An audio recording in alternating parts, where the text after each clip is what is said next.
ಎಲ್ರಿಗೂ ನಮಸ್ಕಾರ. ನಾನು ನಿಮ್ಮ ಪ್ರೀತಿಯ ಅನಿತಾ ಶಮತ್. ಫ್ರೆಂಡ್ಸ್, ಎಲ್ಲರೂ ಹೇಗಿದ್ದೀರಾ?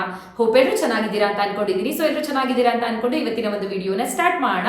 ಓಕೆ ಫ್ರೆಂಡ್ಸ್, ಇವತ್ತಿನ ವಿಡಿಯೋ ಏನು ಅಂತ ನೋಡೋದಾದ್ರೆ, ಸೊ ಸಾಕಷ್ಟು ಜನ ನೀವು ಕಮೆಂಟ್ ಮಾಡ್ತಾನೆ ಇದ್ರಿ, ಅನಿತಾ ನಮಗೆ ಪಿಂಚಣಿ ಬರ್ತಾ ಇಲ್ಲ, ವಿಡೋ ಪೆನ್ಷನ್ ಆಗಿರ್ಬೋದು ಅಥವಾ ಸಂಧ್ಯಾ ಸುರಕ್ಷಾ ಯೋಜನೆ ಆಗಿರ್ಬೋದು ಅಥವಾ ಏನ್ ಹೇಳ್ತಾರೆ ಅಂಗವಿಕಲರ ಯೋಜನೆ ಹಣ ಆಗಿರ್ಬೋದು, ಸೊ ಈ ರೀತಿಯಾಗಿ ಬರೋದು ನಿಂತೋಗ್ಬಿಟ್ಟಿದೆ ಅಂತ ಹೇಳ್ಬಿಟ್ಟು ಅದ್ರ ಬಗ್ಗೆ ಕೂಡ ಇವತ್ತಿನ ವಿಡಿಯೋದಲ್ಲಿ ತಿಳಿಸ್ಕೊಡ್ತೀನಿ. ಅದ್ರ ಜೊತೆಗೆ ಪ್ರತಿ ತಿಂಗಳು ಕರೆಕ್ಟ್ ಆಗಿ ಸರ್ಕಾರದಿಂದ 1200 ರೂಪಾಯಿಂದ ಹಿಡಿದು 1500ವರೆಗೂ ಉಚಿತವಾಗಿ ನೀವು ಹಣ ತಗೋಬೇಕು ಅಂತ ಹೇಳಿದ್ರೆ ಏನ್ ಮಾಡ್ಬೇಕು ಅನ್ನೋದ್ರ ಬಗ್ಗೆ ಕೂಡ ಕಡ್ಡಾಯವಾಗಿ ಇವತ್ತಿನ ವಿಡಿಯೋನ ಫುಲ್ ನೋಡಿದ್ರೆ ಖಂಡಿತವಾಗ್ಲೂ ನಿಮ್ಗೆ ಗೊತ್ತಾಗ್ಬಿಡುತ್ತೆ. ಅಂಡ್ ಅದಿಷ್ಟೇ ಅಲ್ಲ, ನಿಮ್ಗೆ ಎಲ್ರಿಗೂ ಕೂಡ ಗೊತ್ತಿದೆ ಶಕ್ತಿ ಯೋಜನೆಯಿಂದಾಗಿ ಸಾಕಷ್ಟು ಗಲಾಟೆ ಆಗ್ತಾನೆ ಇದೆ. ಹಾಗೆ ಡಿಸೆಂಬರ್ 31ನೇ ತಾರೀಕಲ್ಲಿ ನಾವು ಸ್ಟ್ರೈಕ್ ಮಾಡ್ತೀವಿ ಅಂತ ಹೇಳ್ಬಿಟ್ಟು, ಸೊ ಈಗ ಆಲ್ರೆಡಿ ಎಲ್ಲಾ ಸರ್ಕಾರಿ ಸಾರಿಗೆ ನೌಕರರುಗಳು ಮುಂದಾಗಿದ್ರು, ಹೌದಲ್ವಾ? ಈಗ ಸರ್ಕಾರ ಸ್ಟ್ರೈಕ್ ಮಾಡ್ಲಿಕ್ಕೆ ಬಿಡ್ತಾ ಇಲ್ಲ ಈ ಸಾರಿಗೆ ನೌಕರರುಗಳನ್ನ, ಅಂದ್ರೆ ಕಂಡಕ್ಟರ್ಸ್ ಆಗಿರ್ಬೋದು, ಡ್ರೈವರ್ಸ್ ಗಳನ್ನಾಗಿರ್ಬೋದು. ಹಾಗಾದ್ರೆ ಕಂಡಕ್ಟರ್ಸ್ ಡ್ರೈವರ್ಸ್ ಗಳ ಗತಿ ಏನು? ಸರ್ಕಾರ ಹಾಗಾದ್ರೆ ಅವ್ರು ಕೇಳಿದ್ಕೆಲ್ಲ ಓಕೆ ಅಂತ ಇದೆಯಾ? ಹಾಗಾದ್ರೆ ಈ ಒಂದು ಫ್ರೀ ಬಸ್ ಪ್ರಯಾಣದಿಂದ ಏನ್ ನಡೀತಾ ಇದೆ ಅನ್ನೋದ್ರ ಬಗ್ಗೆ ಕೂಡ ಕಂಪ್ಲೀಟ್ ಆದಂತ ಮಾಹಿತಿಯನ್ನ ಇವತ್ತಿನ ವಿಡಿಯೋದಲ್ಲಿ ತಿಳಿಸ್ಕೊಟ್ಬಿಡ್ತೀನಿ. ಅಂಡ್ ಇವತ್ತಿನ ವಿಡಿಯೋದಲ್ಲಿ ಇನ್ನೊಂದು ವಿಷಯನೂ ಕೂಡ ಹೇಳ್ತಾ ಇದ್ದೀನಿ. ಸಾಕಷ್ಟು ಜನ ವೇಟ್ ಮಾಡ್ತಾ ಇದ್ದಿದ್ದು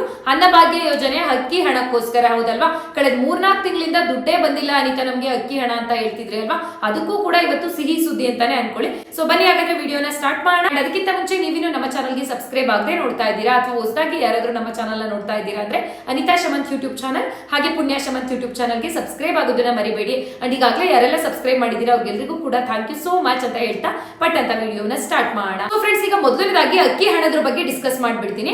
ಸೊ ನಿಮ್ಗೆಲ್ರಿಗೂ ಗೊತ್ತಿರೋ ಪ್ರಕಾರ ಕಳೆದ ಸೆಪ್ಟೆಂಬರ್ ತಿಂಗಳಿಂದ, ಸೆಪ್ಟೆಂಬರ್, ಅಕ್ಟೋಬರ್, ನವೆಂಬರ್, ಇದು ಆಲ್ರೆಡಿ ಡಿಸೆಂಬರ್, ಕಳೆದ 4 ತಿಂಗಳಿಂದ ನಿಮ್ಗಳಿಗೆ ಅಕ್ಕಿ ಹಣ ಕರೆಕ್ಟ್ ಆಗಿ ಬರ್ತಾ ಇಲ್ಲ. ಅನ್ನಭಾಗ್ಯ ಯೋಜನೆ ದುಡ್ಡು, ಹೌದಲ್ವಾ? ಗೃಹಲಕ್ಷ್ಮಿ ಯೋಜನೆ ಅಂತೂ ಬರ್ತಾ ಇದೆ.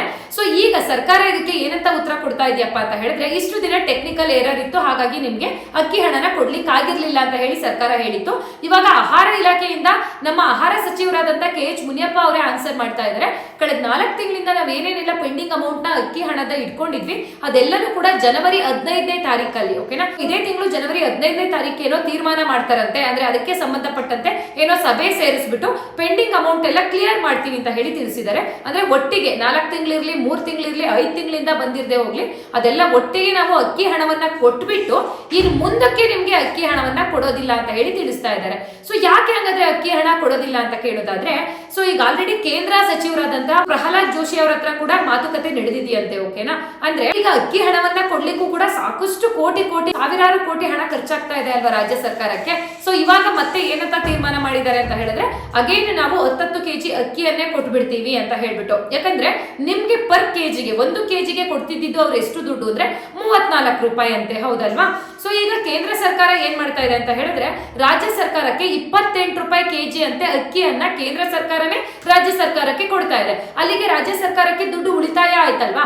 34 ರೂಪಾಯಿ ಅಂತೆ ದುಡ್ಡು ಕೊಡೋದು ಹೆಂಗಿದೆ, 28 ರೂಪಾಯಿ ಅಂತೆ ಇವ್ರ ಹತ್ರ ಅಕ್ಕಿ ತಗೊಳ್ಳೋದು ಹೇಗಿದೆ. ಸೊ ದುಡ್ಡನ್ನು ಕೂಡ ಅವ್ರು ಉಳಿಸ್ಕೋಬಹುದಲ್ವಾ? ಸೊ ಹಂಗಾಗಿ ನಾವಿನ್ ಮುಂದೆ ಫೆಬ್ರವರಿ ಅಥವಾ ಮಾರ್ಚ್ ತಿಂಗಳಿಂದ ಹಿಂದೆ ಹೇಗೆ ಹೇಳಿದ್ವೋ ಆ ರೀತಿಯಾಗಿ ನಾವು ಅಕ್ಕಿ ಬದಲು ಹಣ ಕೊಡೋದಿಲ್ಲ, ಅಕ್ಕಿ 10 kg ಏನ್ ಕೊಡ್ತೀವಿ ಅಂದಿದ್ವೋ ಅದೇ ರೀತಿ ನಾವು ಕೂಡ ಕೇಂದ್ರ ಸರ್ಕಾರ ಹಿಂಗ 5 kg ಕೊಡುತ್ತೋ ನಾವು ರಾಜ್ಯ ಸರ್ಕಾರದವರು ಕೂಡ 5 kg ಅಕ್ಕಿ ಕೊಡ್ಲಿಕ್ಕೆ ಮುಂದಾಗ್ತಾ ಇದೀವಿ ಅಂತ ಹೇಳ್ತಾ ಇದೆ.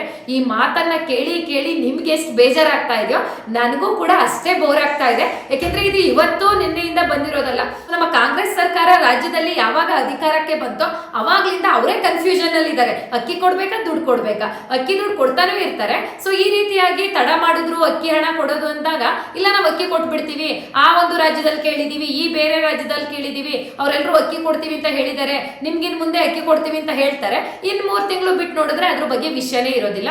ಈಗ ಮತ್ತೆ ಅದೇ ರಾಗ ಅದೇ ಹಾಡು ಅನ್ನೋ ರೀತಿನಲ್ಲಿ ಇದೇ ಕಥೆಯನ್ನ ಹೇಳ್ತಾ ಇದೆ ಸರ್ಕಾರ, ಓಕೆನಾ? ಸೊ ಒಟ್ಟಾರೆ ಏನಾದ್ರೂ ಆಗಿರ್ಲಿ, ಅವ್ರ ಅಕ್ಕಿನಾದ್ರೂ ಕೊಡ್ಲಿ, ದುಡ್ಡಾದ್ರೂ ಕೊಡ್ಲಿ, ಅಟ್ ಲೀಸ್ಟ್ ನಿಮ್ಗೆ ಪೆಂಡಿಂಗ್ ಹಣ ಏನೇನಿದೆಯೋ ದಯವಿಟ್ಟು ಸರ್ಕಾರದಿಂದ ಆ ಪೆಂಡಿಂಗ್ ಹಣವನ್ನ ಕೊಟ್ಟು ಬಿಡಿ ನಮ್ಮ ಜನಗಳಿಗೆ ಅಂತ ಹೇಳಲಿಕ್ಕೆ ನಮ್ಮ ವಿಡಿಯೋ ಮುಖಾಂತರ ನಾನು ಇಷ್ಟಪಡ್ತೀನಿ. ಯಾಕೆಂದ್ರೆ ಅದೇ ಒಂದು ದುಡ್ಡನ್ನಾಗ್ಲಿ ಅಕ್ಕಿಯನ್ನಾಗ್ಲಿ ನಂಬ್ಕೊಂಡಿರೋರು ಸಾಕಷ್ಟು ಜನ ಇದ್ದಾರೆ.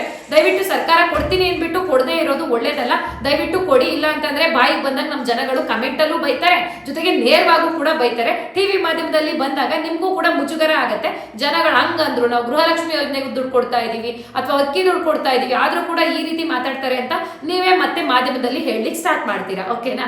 ಓಕೆ ಫ್ರೆಂಡ್ಸ್, ಈಗ ಅಕ್ಕಿ ಹಣದ ಬಗ್ಗೆ ಬಿಟ್ಬಿಡೋಣ. ಹಾಗಾದ್ರೆ ಏನಪ್ಪ 1200ರಿಂದ 1,500 ನಿಮ್ಗೆ ದುಡ್ಡು ಬರುವಂತದ್ದು ಅಂತ ಕೇಳೋದಾದ್ರೆ ನೀವೆಲ್ಲರೂ ಕೂಡ ಕಮೆಂಟ್ ಮಾಡ್ತಾ ಇದ್ರಿ, ಅನಿತಾ ನಮ್ಗೆ ಪಿಂಚಣಿ ಹಣ ಬರ್ತಾ ಇಲ್ಲ. ಸೊ ವಿಡೋ ಪೆನ್ಷನ್ ಆಗಿರ್ಬೋದು, ಅಂದ್ರೆ ವಿಧವಾ ವೇತನ ಅಥವಾ ಏನು ವೃದ್ಧಾಪ್ಯ ವೇತನ, ಇದೆಲ್ಲ ನಮ್ಗೆ ಕರೆಕ್ಟ್ ಆಗಿ ಬರ್ತಾ ಇತ್ತು. ಈಗ ನಾವು ಯಾವತ್ತಿಂದ ಮಾಡಿಸಿದ್ವೋ ಅವತ್ತಿಂದನೂ ಬರ್ತಾ ಇತ್ತು, ಎಷ್ಟು ವರ್ಷದಿಂದನೂ. ಈಗ ಕಳೆದ 1 ಅಥವಾ 2 ತಿಂಗಳಿಂದ ನಮ್ಗೆ ಕರೆಕ್ಟ್ ಆಗಿ ಬರ್ತಾ ಇಲ್ಲ ಅಂತ ಹೇಳಿ ಕೇಳ್ತಾ ಇದ್ರಿ ಅಲ್ವಾ. ಸೊ ಖಂಡಿತವಾಗ್ಲೂ ಬರುತ್ತೆ ನಿಮ್ಗಳಿಗೆ. ಯಾಕೆ ಈ ತಿಂಗಳು ಹೋಲ್ಡ್ ಮಾಡಿದಾರಪ್ಪ ಅಂತ ನೀವು ಕೇಳೋದಾದ್ರೆ, ಸೊ ಇಲ್ಲಿ ನನಗೆ ತಿಳಿದಿರೋ ಪ್ರಕಾರ, ಅಂದ್ರೆ ನಾನು ಇದಕ್ಕೆ ಸಂಬಂಧಪಟ್ಟಂತ ಅಧಿಕಾರಿಗಳ ಹತ್ರ ಮಾತಾಡಿದಾಗ, ಸೊ ಇಲ್ಲಿ ಏನು ಪೆನ್ಷನ್ ಅಮೌಂಟ್ ಅಂದ್ರೆ ಫಿಸಿಕಲಿ ಹ್ಯಾಂಡಿಕ್ಯಾಪ್ಟೆಡ್ ಆಗಿರ್ತಾರೆ ಅಲ್ವಾ, ಸೊ ಅಂತ ಒಂದು ಏನು ಅಂಗವಿಕಲರ ವೇತನ ಏನಿದೆ ಅದನ್ನ ನಾವು ಕೊಟ್ಟಿದೀವಿ ಮೇಡಮ್, ಪಿಂಚಣಿ ಎಲ್ಲವನ್ನೂ ಕೂಡ ನಾವು ಸ್ಟಾಪ್ ಮಾಡಿಲ್ಲ ಅಂತ ಹೇಳಿ ತಿಳಿಸಿದ್ದಾರೆ. ಸೊ ಅಂಗವಿಕಲರು ಯಾರಾದ್ರೂ ಇದಾರೆ ನಿಮ್ಮ ಮನೆಯಲ್ಲಿ, ಅವರಿಗೆ ಪಿಂಚಣಿ ಈ ತಿಂಗಳು ಬಂದಿದೆ ಅಂತ ಅನ್ನೋದಾದ್ರೆ ದಯವಿಟ್ಟು ಕಮೆಂಟ್ ಮಾಡಿ ತಿಳಿಸಿ. ಯಾಕಂದ್ರೆ ಇದೇ ತಿಂಗಳು 10ನೇ ತಾರೀಕು, 11ನೇ ತಾರೀಕು, 12ನೇ ತಾರೀಕಲ್ಲಿ ಎಲ್ಲಾ ಪೆನ್ಷನ್ ಅಮೌಂಟ್ ನ ನಾವು ಕ್ಲಿಯರ್ ಮಾಡಿದೀವಿ ಅಂಗವಿಕಲರಿಗೆ ಅಂತ ಹೇಳಿ ತಿಳಿಸಿದ್ದಾರೆ. ಓಕೆನಾ, ನಿಮ್ಗೆ ಏನಾದ್ರೂ ಬಂದಿಲ್ಲ ಅಂತ ಅಂದ್ರೆ ನೀವು ನಿಮ್ಮ ಹತ್ತಿರದ ಗ್ರಾಮ ಪಂಚಾಯತಿ ಅಥವಾ ಪೋಸ್ಟ್ ಆಫೀಸ್ ಅಲ್ಲಿ ಹೋಗಿ ವಿಚಾರಿಸಿ ನೋಡಿ, ಯಾಕೆಂದ್ರೆ ಇದು ರಿಲೀಸ್ ಆಗಿದೆ. ಇನ್ನ ಅಂಗವಿಕಲರ ವೇತನ ಬಿಟ್ಟು ಇನ್ನ ಏನು ವೃದ್ಧಾಪ್ಯ ವೇತನ ಮತ್ತೆ ವಿಧವಾ ವೇತನ ಅಂತ ಎಲ್ಲ ಏನ್ ಕರಿತೀವೋ ಆ ಒಂದು ಹಣ ಈ ತಿಂಗಳಲ್ಲಿ ಮಾತ್ರ ಬಿಡುಗಡೆ ಆಗಿಲ್ಲ. ಯಾಕೆ ಬಿಡುಗಡೆ ಆಗಿಲ್ಲಪ್ಪ ಅಂತ ಹೇಳಿದ್ರೆ, ಸೊ ಇಲ್ಲಿ ಸರ್ಕಾರ ಹಿಂದೇನು ಹೇಳಿತ್ತು, ನೀವೆಲ್ಲರೂ ಕೂಡ ಜೀವನ ಪ್ರಮಾಣ ಪತ್ರವನ್ನ ಸಲ್ಲಿಸಬೇಕು ಅಂತ ಹೇಳ್ಬಿಟ್ಟು. ಏನು ಜೀವನ ಪ್ರಮಾಣ ಪತ್ರ ಅಂತ ನೀವು ಕೇಳೋದಾದ್ರೆ, ಸೊ ನೀವು ಬದುಕಿದೀರಾ ಅನ್ನೋದಕ್ಕೆ ಪ್ರೂಫ್ ಅದು. ಓಕೆನಾ, ಒಂದು ಲೈಫ್ ಸರ್ಟಿಫಿಕೇಟ್. ಕೆಲವೊಂದಿಷ್ಟು ಜನಗಳು ಏನ್ ಮಾಡ್ತಾರೆ ಅಂದ್ರೆ, ಅವ್ರ ಮನೆಯಲ್ಲಿ ಈ ರೀತಿ ಪಿಂಚಣಿ ತಗೊಳ್ಳೋರು ತೀರ್ಕೊಂಡಿರ್ತಾರೆ ಅನ್ಕೊಳ್ಳೋಣ.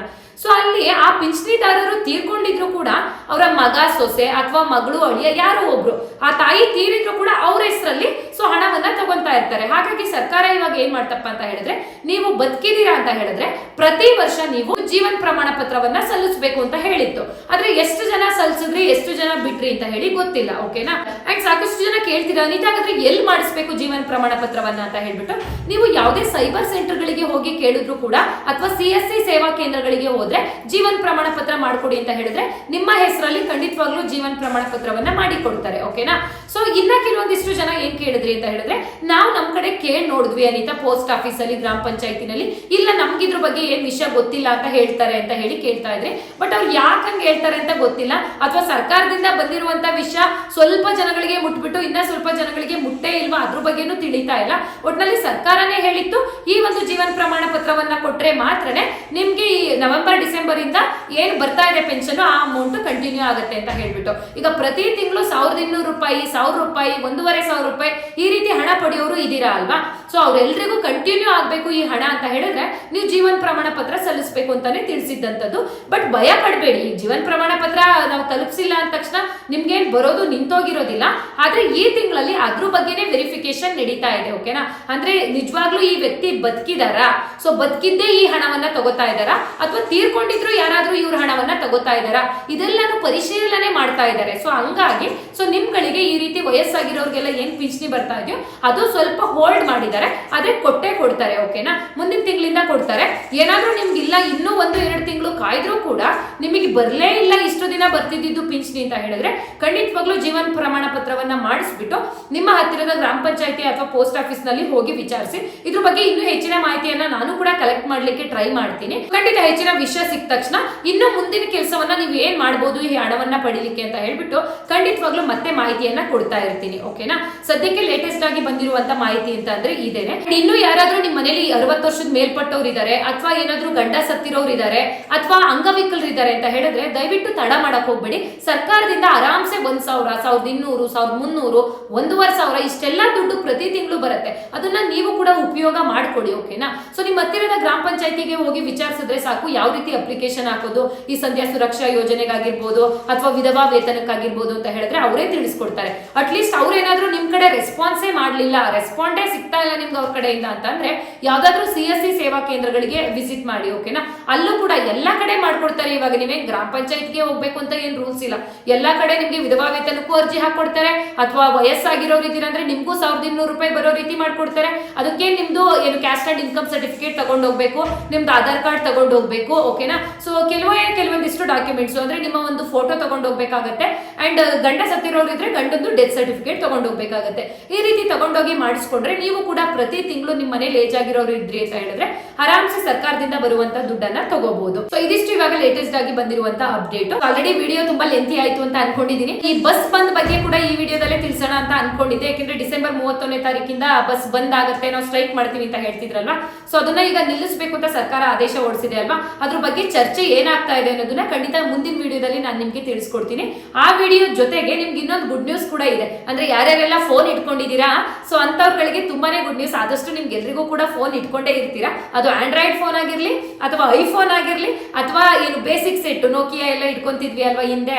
ಸೊ ಆ ತರ ಇದ್ರು ಕೂಡ ಎಲ್ರಿಗೂ ಕೂಡ ಸರ್ಕಾರದಿಂದ ಒಂದು ಗುಡ್ ನ್ಯೂಸ್ ಇದೆ. ಅದರಲ್ಲೂ ಇಂಟರ್ನೆಟ್ ಕನೆಕ್ಷನ್ ಯಾರ್ಯಾರೆಲ್ಲ ಯೂಸ್ ಮಾಡ್ತಿದ್ರೆ ಅವ್ರಿಗೆ ಗುಡ್ ನ್ಯೂಸ್. ಅದನ್ನ ನೆಕ್ಸ್ಟ್ ವಿಡಿಯೋದಲ್ಲಿ ಕಂಟಿನ್ಯೂ ಮಾಡ್ತೀನಿ. ಓಕೆನಾ. ಸದ್ಯಕ್ಕೆ ಇವತ್ತಿನ ವಿಡಿಯೋನ ಇಲ್ಲಿಗೆ ಎಂಡ್ ಮಾಡ್ತೀನಿ. ಇವತ್ತಿನ ವಿಡಿಯೋದಿಂದ ಸ್ವಲ್ಪನಾದ್ರೂ ಇನ್ಫಾರ್ಮೇಶನ್ ಸಿಕ್ತು, ಯೂಸ್ಫುಲ್ ಆಯ್ತು ಅಂತ ಹೇಳಿದ್ರೆ, ಇನ್ನು ಯಾರಾದ್ರೂ ನಮ್ಮ ಚಾನಲ್ಗೆ ಸಬ್ಸ್ಕ್ರೈಬ್ ಆಗದೆ ನೋಡ್ತಾ ಇದ್ದೀರಾ ಅಂದ್ರೆ ದಯವಿಟ್ಟು ಸಬ್ಸ್ಕ್ರೈಬ್ ಮಾಡ್ಕೊಂಡು ನೋಡಿ. ಅಂಡ್ ವಿಡಿಯೋ ಉಪಯುಕ್ತ ಆಯ್ತು ಅಂತ ಅಂದ್ರೆ ವಿಡಿಯೋಗೆ ಪುಟ್ಟದೊಂದು ಲೈಕ್ ಮಾಡೋದನ್ನ ಮರಿಬೇಡಿ. ಓಕೆ ಫ್ರೆಂಡ್ಸ್, ಹಾಗಾದ್ರೆ ನಾನು ನಿಮಗೆ ನೆಕ್ಸ್ಟ್ ವಿಡಿಯೋದಲ್ಲಿ ಮತ್ತೆ ಸಿಗ್ತೀನಿ. ಅಂಡ್ ಇವತ್ತಿನ ವಿಡಿಯೋ ಯಾರ್ಯಾರೆಲ್ಲ ನೋಡಿದ್ರೆ ಅವ್ರಿಗೆಲ್ರಿಗೂ ಕೂಡ ಹೃದಯಪೂರ್ವಕ ಧನ್ಯವಾದಗಳು.